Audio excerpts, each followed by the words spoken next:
noon hour here in Ottawa, Ontario, Canada. I'm Dr. Elena Sherwood for you, appearing today to do my live weekly session of giving free relationship advice. It's not therapy, certainly not. Even if I was a couples therapist for 35 years, I am now a coach, and the nuggets I give is hopefully something that you will find helpful for yourself. Again, it does not, it is not a replacement for professional help that you may need to consider for yourself. All right, so here we are. All right. So if you are catching this on a replay, I would love to at least give it a thumbs up or give it a little love, just so I know that you were here. Feel free to let me know where I am finding you when you do watch this. So again, I am in Ottawa, Ontario, Canada. Here I am. So today I have some questions that have crossed my path over the last week. Some have been kind of floating around there and I just kind of found them. But if you are here and have a question that you would love to ask, I would love to answer them if I can.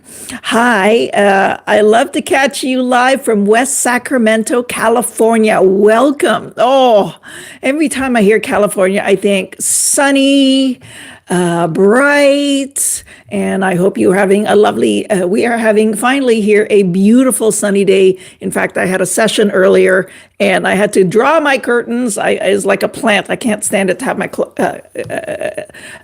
curtains closed, but anyway, Pennsylvania here, welcome. I'm glad you're here.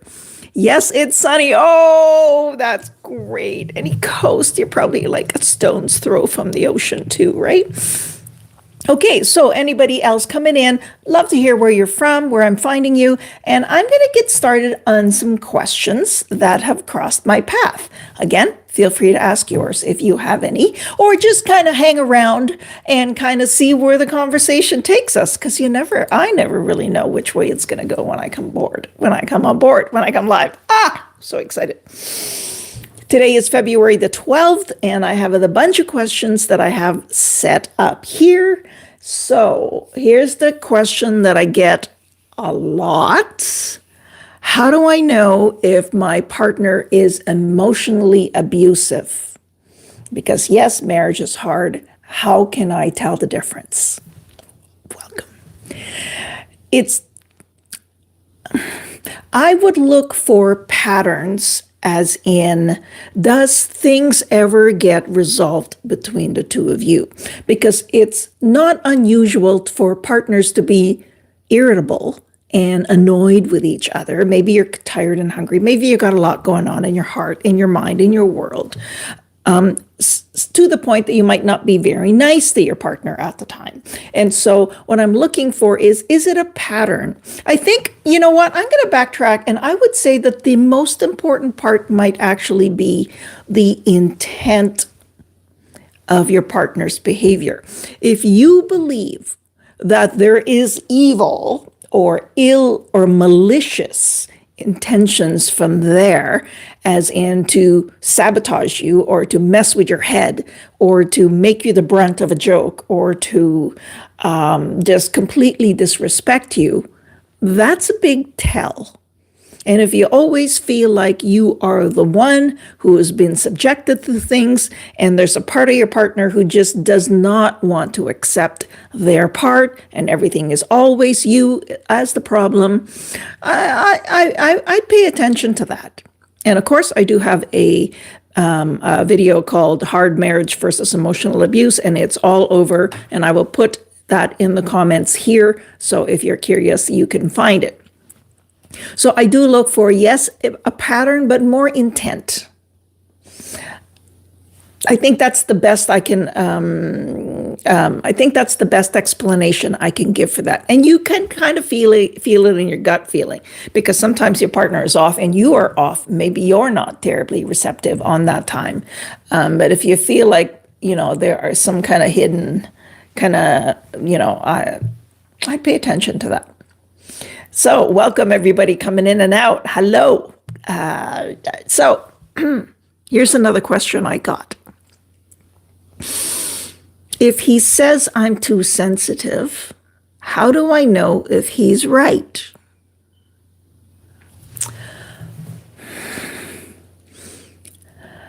I don't know why relationships have gotten to the point that emotions and having feelings seem to be seen as a bad thing. They are absolutely normal.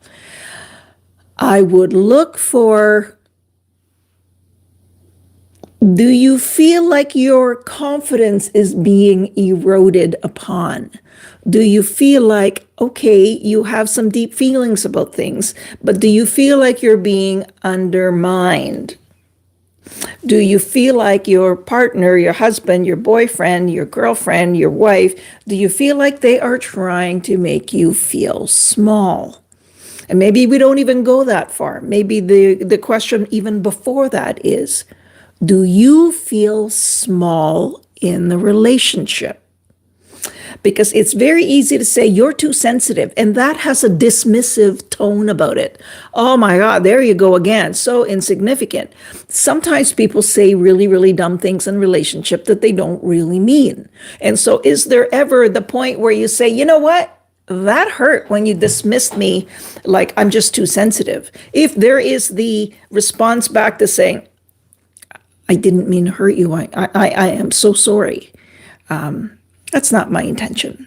How can I make this right? Okay, there. That's a good sign. Now, if I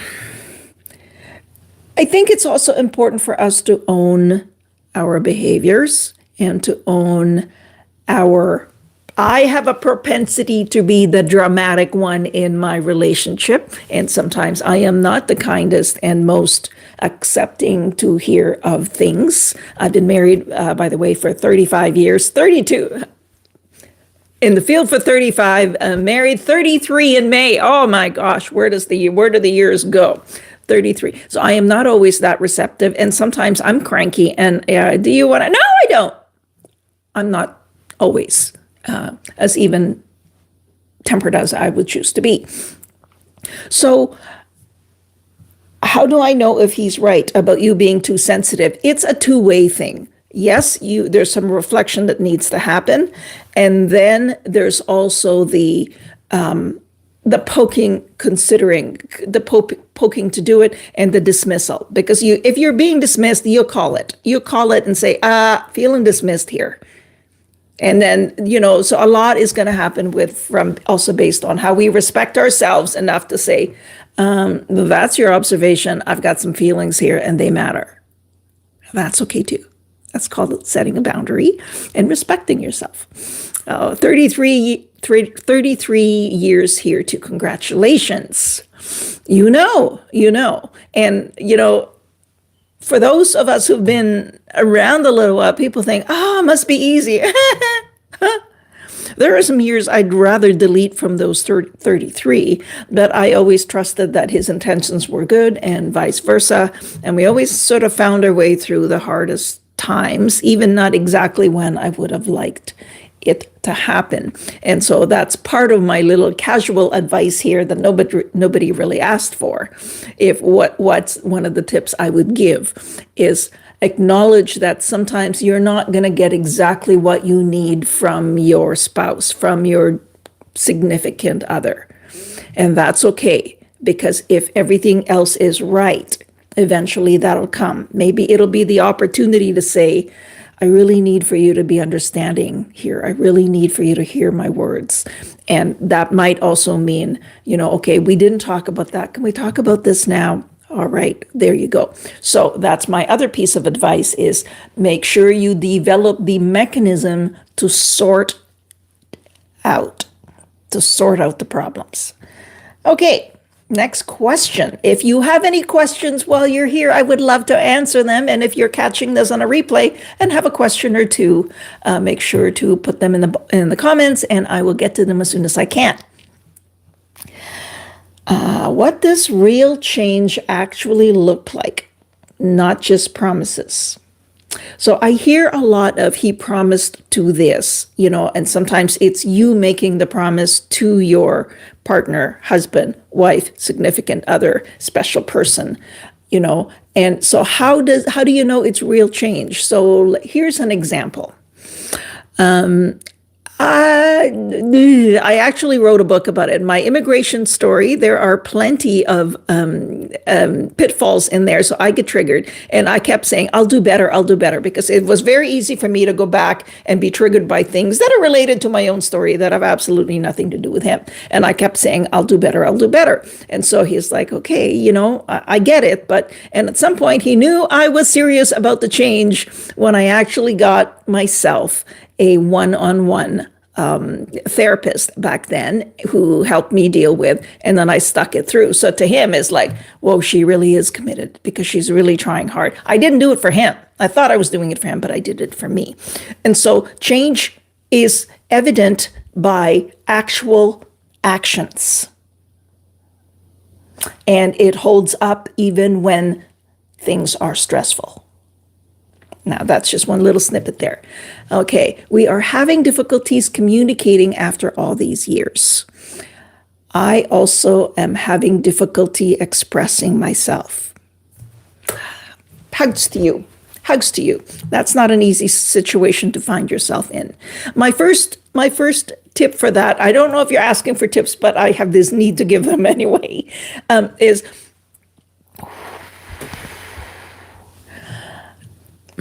allow all kinds of imperfections. And what I mean is spend some time understanding, if you could say one thing to your husband, what would it be? Because this is something I would do in a session when people are saying, I can't express myself. He never listens, or she, they're all over. Okay. And so I clean it up and say, okay, well, if there is one thing, if he can hear one thing from you, what would you like that to be? And it might be as simple as, sometimes I feel like we are not close. Some of us are not very comfortable expressing easily anyway. I mean, I'm all talk here. Yes, I'm good with the communication language and all of that. And yeah, I'm trained in it. But when it comes to being completely vulnerable, and when it comes to really saying how I feel, especially if it sort of opens me up, that's hard. And so give yourself grace. That's what I meant by catch your breath and give yourself grace and do what you can to narrow it down to one thing. And what's the one thing you would want him to hear from you? I hope that helps. I have thought I should write down so I get it right. That might be necessary more for your own sake. And I would hate, it breaks my heart when I hear of people in relationships, in marriages, in long-term commitments, when they're living with this person every day, and it's not easy to just be yourself and say what is really on your mind. Now, maybe there's a part of you that was never taught to be okay with expressing freely, or maybe you have a partner husband, significant, who may not have an easy time hearing things. Either way, earlier I said, find the mechanism with which to sort stuff out.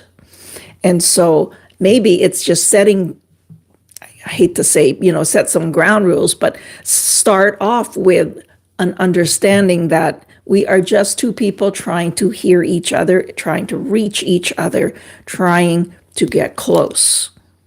And so whatever he says, I will do my best to look more at the point he's trying to make as opposed to what he's trying to say to me. And so I invite you to think about it. What is it exactly that you want? And I think part of the reason couples have a hard time just sort of listening to each other is when they don't know what's expected of them. It really makes us anxious. It really, if we think that our partner, our husband, if my husband is coming at me and I don't know what he needs from me, but he's just all over the place, I'm like, what am I doing here? Am I like being a supportive friend? Am I giving you advice? And sometimes they're not good with saying it, but they just need a friend to hear them out. And so this is what I'm saying is we have to also watch what kind of standards we are inserting into our relationships that are unrealistic. I hope that helps. And yes, if writing it down helps, if texting helps, if writing him a letter helps, then do it. And maybe you write the letter just for you to figure out what it is you're trying to say. But I'm hoping that this gets easier for you, because intimacy, relationships, marriages, they're supposed to be about closeness. And couples can get there, if that's, if I know some people say the love is gone. Sometimes the love is gone. Sometimes it's buried under a lot of anger and resentment from all the things that weren't heard, from all the things that weren't said. So I hope that helps. Again, as you're coming in, let me know if you have any questions and feel free to leave them here. All right.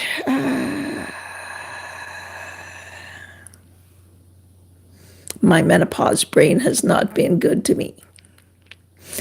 And again, that's also part of giving ourselves grace. Accepting that we are not 20 and our bodies and our minds behave differently, but that should go both ways as well. Accepting that our partners are as human as we are, and they're just as lost and having just as many feelings as we are, even if they're not able to say it.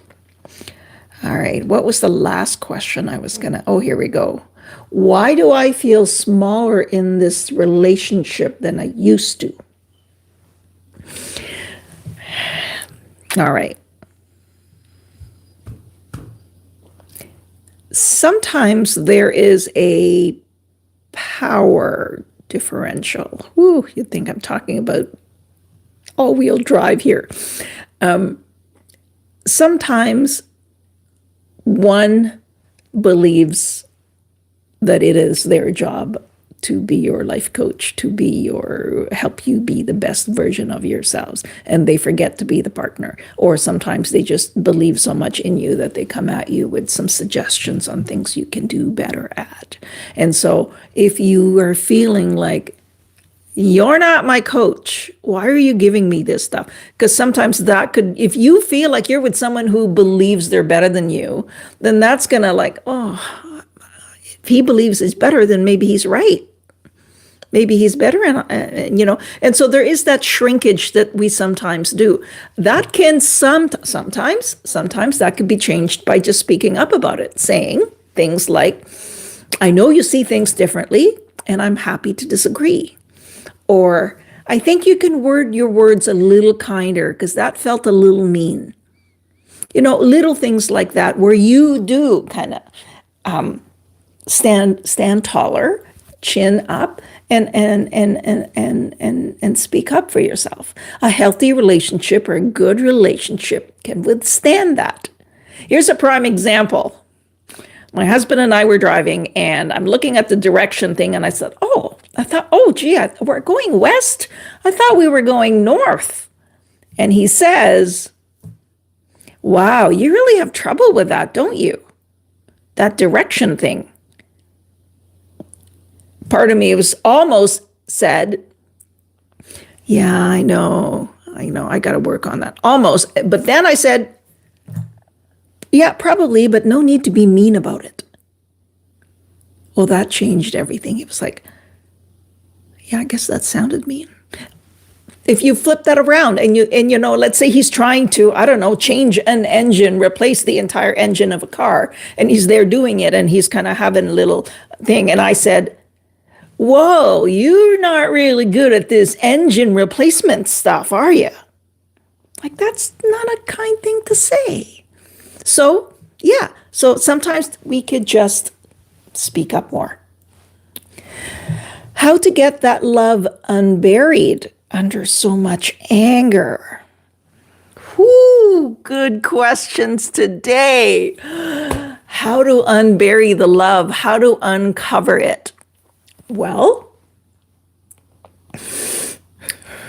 when we think about anger, it's usually around a lot of things that have already happened that we're hanging on to, sometimes for good reason, because we're not sure it won't happen again. Or sometimes it's just something we've gotten used to, is not talking about the things that have hurt. I would love to see couples, partners, be able to sit down and just talk about some of the things that have hurt them without it being an attack. Not every piece of feedback of saying, when you said this, when you said that I'm not very good at this, that really hurt me. Like, not all of that is a personal attack. You're very mean to me, because sometimes it's just about both me being more, speaking up more, and him learning to listen a little bit more. And so if we want to do that, we have to find a safe place to do that. Yeah, if you're not doing that, then you might have to build the place where you can. Now, some people find that in couple sessions, not everybody, and let's face it, not all couples therapists, even the really seasoned professionals, we're not all made the same. And, and so sometimes it's sometimes it's just the two of you, you keep at it until you find some common ground. The cheapest form of couples therapy we use is we go out for a coffee, and in some coffee shop or in some lunch place, we sit there and we talk things out. It helps us because it keeps us adult, and it keeps us from, being not hysterical, but overreacting about things. It keeps us listening, and we have solved a lot of problems that way. And maybe for you, it's not that. Maybe for you, it's while you're watching TV, and maybe you're still, the TV's on, maybe you mute something, and that's the only time you feel comfortable. Or maybe you're going for a drive. Maybe it's a longer one, or you're just kind of looking at, I don't know, maybe you're in the fall and looking at some color, the changing of the leaves, or the snow coming down, and how it's whatever. And that might be the safe place where you get to say, I've been feeling like things that we are a little bit distant, or, whatever it is, but find the mechanism. If neither of you are trying to connect and neither of you are trying to receive each other, it ain't gonna happen.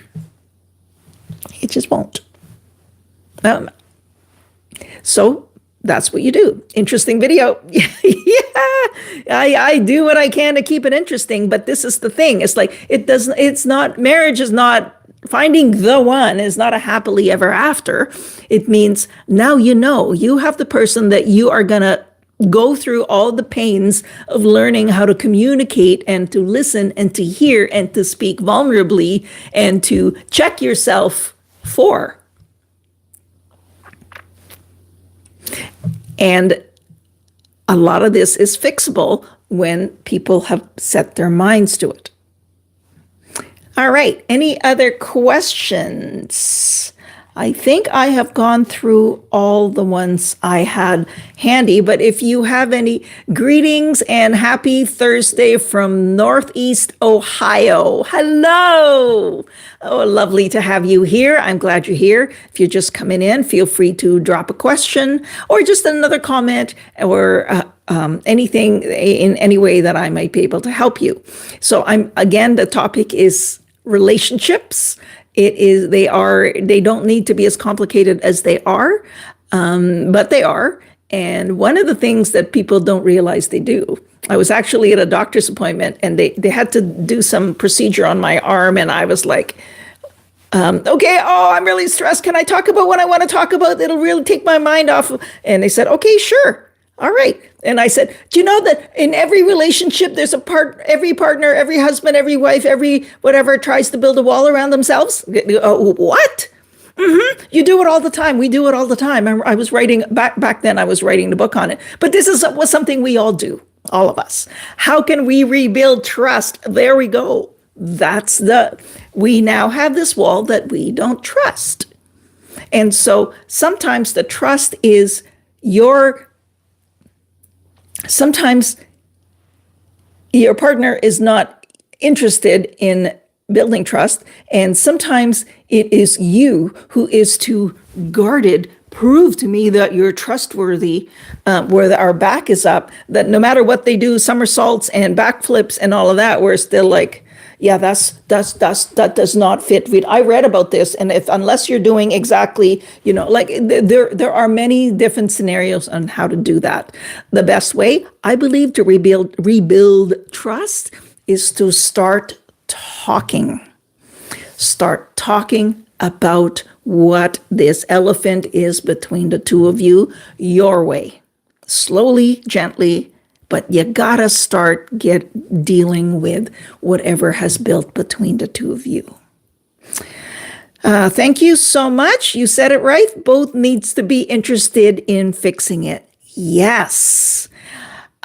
Sometimes one is not all that interested and not all that good at it, but if the partner is really interested and they see that it's really helpful, they become interested. So it's not like people won't necessarily like show up. They didn't usually show up as a couple saying, help us do things better. Sometimes it was like, this is kind of what's going on. Can you ask her, when I book my appointment, can you ask her if this kind of thing can be fixed? Because I wasn't usually the one who booked my appointments back then. So we're having some anger issues. Is that something she deals with? And then so it'll be maybe one of them saying, yeah, anger is not a strange thing in relationships. Things build. Things have a habit of building, just like clutter, right? A little thing will happen. We get upset. We hold it in. Oh, there's another little brick of resentment kind of building. And so, and then sometimes it'll take a couple more of those until they're both in, saying, okay,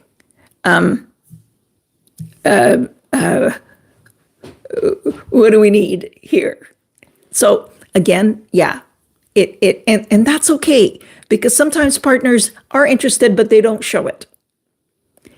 And sometimes the best thing we could say is that somebody asked me, how do you know that your husband loves you? How do you know? And this is earlier in a marriage where things were kind of whatever. And I was having all kinds of adjustment to living up north where we had to live. And I said, well, no matter what I throw at him, he doesn't leave me. In which case we both laughed, right? I don't know what it is about that guy, but I have not been the easiest person necessarily, and he doesn't leave me.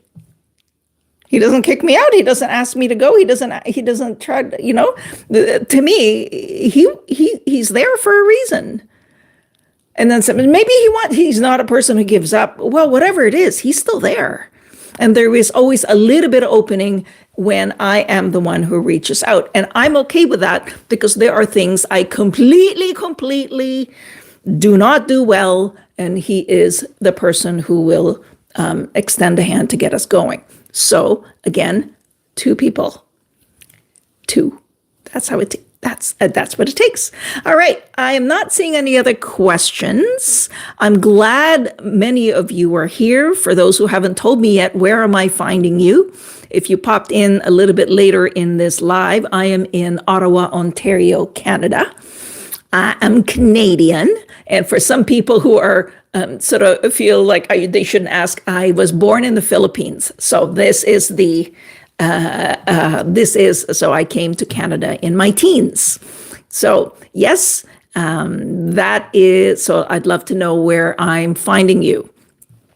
And if you have any questions watching this, feel free to put them in the comments. Even after the live is gone and it's over, I do go back and I check for all of them quite regularly. How do you heal after cheating? Ooh, after you've been cheated on? Is that the question? Like your partner has cheated on you? How do you, yes, okay. Well, my first question, before we go on whether or not, like how to heal, I actually did a Reddit question on this. Sometimes we can't exhale because we're not sure that it won't happen again. So if we're not sure that it won't happen again, then we tend to feel stuck in that place. And now you're going to ask me, how do I know it's never going to happen again? Like, I can't, they might tell me that it'll never happen again. I don't know. How do you know? Well, there are some clues. So what I look for is deep remorse. And I don't mean, I'm so sorry, I'll never do it again. I mean, there is clear evidence that the harm done to you was felt by your partner. Like he, she, they were able to say, I really hurt you, and can put themselves in the empathy place of saying, wow, if that's something that happened to me, I don't know if I could forgive. I don't know how, that kind of, that big give about your feelings. Like they really do care that this damage has been done. Now, you're not likely to heal if you get things like, I've apologized, what more do you want? I said I'm sorry. Like what? Like, what do you want me to do? Like, you want to check my phone? You want to do whatever? What? You're going to come to my work now? You're going to, like, if you are getting defensiveness, it's no wonder you're not healing, because you're feeling like, okay, something very, very big has happened here. It might not be a big deal to other people, but to me, it's a really big deal. And let's face it, betrayal, there's the word, is a big deal to our hearts, because we now have a before and an after. Before we were hurt and after. And it's okay to say, now we have that. And it's okay if this is the thing that makes you question everything, because it is a big deal. And the basis of intimacy is the surety or the certainty of sorts that we are going to be emotionally safe with them, as close as we can get that. Betrayal is so hard because the other partner doesn't recognize the harm, specifically if he's got people validating his excuse. The world is full of people who will validate that. The world is full of people who will say, I don't blame you. I see what your marriage is like, your relationship is like. Yeah, I'm not surprised, you did that. All of that. Okay, good, peanut gallery. Lovely of you to have observed that. But there are real feelings involved here. And let's face it, not everybody is in a position or confident enough or in a close enough relationship to say, dude, you're really up. Like, wow, why would you do that to somebody you say you love? That's not cool. That's not nice. Like, not everybody can do that. I don't even know if I could do that to some of my dearest friends. Say, wow, that was a terrible thing to do to your wife, to your husband, like, that's not an easy thing for most of us, right? So he says he wants to get help, but I'm still not sure he won't do it again.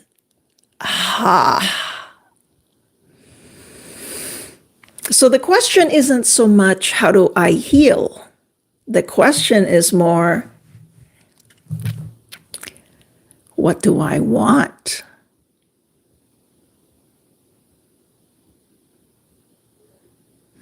Because it's a coworker. Okay. Situation, I'm guessing. And it's okay for you to not feel good about all of it. It's okay for you to say, I don't know what's going on there, but I still feel like you're not fully with me. And please don't shrink yourself by saying, oh, it's not really that bad. If you are getting, what do you want me to do about it? I mean, I can't, whatever, that kind of apathy, the opposite of empathy, where they are showing that, okay, it's not that big deal, too bad. Yeah, that's gonna continue to keep the mistrust strong. And so the question to you is this what you want? And I'm not saying you got to leave. I'm saying there's things you tolerate and things you don't. And where are all of these kind of things, these feelings going? If you can't even have a deep conversation, Makes me think of a situation when I was doing my master's. We had a volunteer thing where couples could come in. We were looking for people that would be our clients. And so we had this thing, and there was a couple that came in, and I couldn't understand. Honestly, I was pretty young, and I couldn't understand why a couple would volunteer for this. But anyway, he was kind of old school, and she was a little bit, but she was open to. And so basically, she agreed, and she brought him in. And I thought, okay, this is really. I really wonder why. And I hadn't been married all that long back then either. And then as the session went, I knew exactly what she wanted because she said it. She said, "I just want to know, did you or didn't you have an affair with that lady?" And he's like, "Oh, that's not what we heard." "I can forgive you, but I need the truth, and I need you to admit it, and we are here because I need you to say if you did or not, and don't you lie in front of all of these people," me and the other student, and of course my professor. And he admitted it. And she said, "Okay, that's all I needed. It's okay." They just needed that one. She says, "I just wanted to see him tell the truth for once about that. He's a good man." She says, very old school, "He's a man, he is weak," whatever it is that she was saying. But she says, "I get it." But I knew, and but she was okay continuing on in that relationship with the way it was because she loved him enough. And so this is what I'm saying. She was okay with that. And I don't know the rest of the dynamic, and and she was. So this is me asking you, what are you okay with? Okay, wow, I have been talking. I'm at 36 minutes live, so thank you for everybody who has been here the whole time. Again, somebody was asking me, why are you doing lives on YouTube? You're putting out a lot of content. What do you need that for? I says, because this is where I actually get to talk to the people. This is so they know that I'm actually a human being, and I can only edit so much into a really good video. But the videos are, they're structured so people will watch them and get things out of them. But there's a lot to be said around them that I can't do in a long video. Like, I'll make the video like 30 minutes each time.